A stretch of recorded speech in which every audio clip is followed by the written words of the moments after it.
Bonjour à tous. Alors, je vais essayer de passer par cet enregistrement, étant donné qu'on n'arrive pas à se joindre ni par Pronote ni par la classe virtuelle. Tout fonctionne assez mal. On va essayer comme ça. Et puis voilà, si ça vous convient, j'enregistrerai systématiquement mes explications et je vous les mettrai sur YouTube comme aujourd'hui. Alors aujourd'hui, on devait parler d'Orphée. J'espère que pour la plupart, vous êtes arrivés à voir l'émission. En fait, si vous n'arrivez pas à cliquer sur le lien que je vous ai donné, il faut le copier, puis le coller dans la barre tout en haut, là où on met les adresses. Et normalement, vous tomberez dessus. Si ça ne marche toujours pas, vous tapez Grand Mythe, Arte, Orphée, comme je vous l'ai mis dans le fil de discussion. Et normalement, vous devriez tomber dessus. Voilà. Et après, le QCM, théoriquement, j'ai enfin trouvé comment faire en sorte qu'il apparaisse sur votre cahier de texte. Donc, je pense que vous pouvez le faire. J'espère que ça marchera.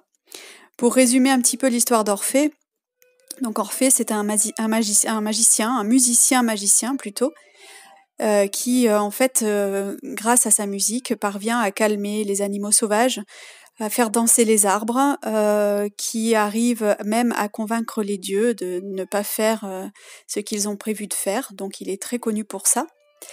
Et en fait, ce qui lui est arrivé à Orphée, c'est qu'il est tombé amoureux d'une dryade. Une dryade, vous savez, on en a déjà parlé, c'est les nymphes.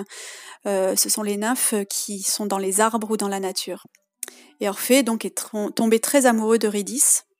Mais un jour, Eurydice s'est fait piquer par un serpent. Elle s'enfuyait parce qu'elle était poursuivie par un berger. Et elle s'est fait piquer par un serpent et elle est morte. Donc Orphée était très malheureux et il a décidé de descendre dans les enfers pour récupérer Eurydice. Vous vous souvenez que les enfers, pour les Grecs et les Romains, on y va toujours quand on est mort. Ce n'est pas seulement pour ceux qui ont mal agi pendant leur vie. Donc Orphée descend aux enfers et il rencontre Hadès, le dieu des enfers, avec sa femme Perséphone, la déesse des enfers. Il essaye de les convaincre. Comme il n'y arrive pas, il leur joue de la musique et grâce à la musique, Hadès et Perséphone finissent par accepter. Ils sont sous le charme. Et ils disent à Orphée, ben d'accord, tu peux remonter, mais à une condition, c'est que tu ne te retournes pas avant d'être sorti. Et c'est la même chose pour Eurydice.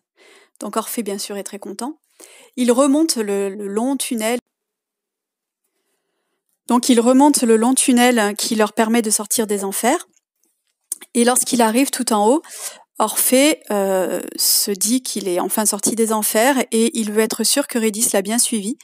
Et il se retourne. Le problème, c'est que Eurydice le suivait, mais elle était encore dans le tunnel, puisqu'elle était derrière lui.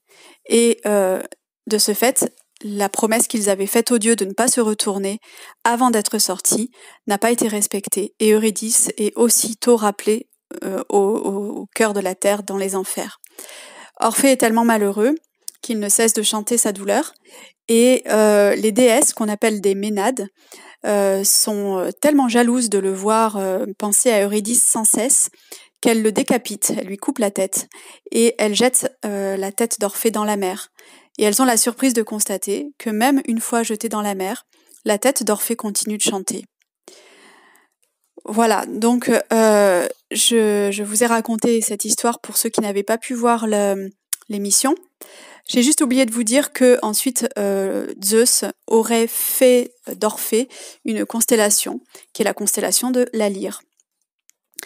Je vous ai donné des documents, donc vous pouvez voir que je vous ai envoyé. Sur la première page, vous avez une mosaïque qui représente Orphée. Et après, je vous pose des questions dessus, donc je ne détaille pas davantage. Vous vous souvenez que les mosaïques, c'est ce qu'on fait avec des tout petits morceaux de terre cuite que l'on colle les uns aux autres. Vous avez ensuite en dessous un tableau. Alors c'est la même chose, je ne vous donne pas trop de détails parce que je vais vous poser des questions dessus. Sachant qu'il y a un personnage sur lequel vous allez avoir des problèmes, je pense, ce sont les 3 femmes qui sont en bas à gauche. Mais bon, essayez de voir et puis sinon je vous donnerai la correction. Et enfin, vous avez un texte de Virgile, qui est un auteur latin du 1er siècle, et qui raconte cette histoire. Je vous lis le texte et comme ça je vous explique les quelques mots qui sont compliqués. Sa voix adoucissait les tigres des déserts, et les chênes, émus, s'inclinaient dans les airs. Même au fond du Tartare, le Tartare c'est le fleuve des enfers, au séjour des supplices, le luth, c'est un instrument de musique, a suspendu le cours de la justice. Cerbère au triple mufle, c'est-à-dire à la triple tête, a cessé d'aboyer. Le dieu des vents, Éole, oubliant de souffler sur sa roue, Ixion s'arrête de tourner. Ixion, c'est un personnage mythologique qui avait été puni à être sur une roue qui tournait en permanence. Et sur leur front hideux, les pâles Euménides, les Euménides, ce sont les déesses de la vengeance qui ont des serpents sur la tête. Donc les pâles Euménides n'entendent plus siffler les serpents homicides.